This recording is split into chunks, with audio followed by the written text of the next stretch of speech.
The first question that we'll look at is the question, should a person have a high amount of freedom in his personal life? For example, should a person have a wide amount of freedom to decide how he will dress? Should a person have a lot of freedom to decide how he will spend his leisure time, how he will decorate his house, whether he will mow his lawn, etc.? So one question is, should a person have a high amount of freedom in his personal life? To give an example to illustrate this, think about the Puritans.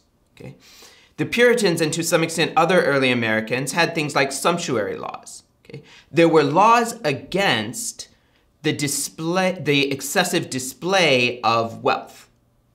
To some extent, I assume this also means limitations on how much consumer goods you could buy. Very different in modern America. Right? There are gated communities, but those are private. We have a much wider freedom to decide what we're going to consume. Of course, one of the big issues that comes up here is the issue of sexuality. Okay. Will people have a lot of freedom to decide who they'll have sex with and how much?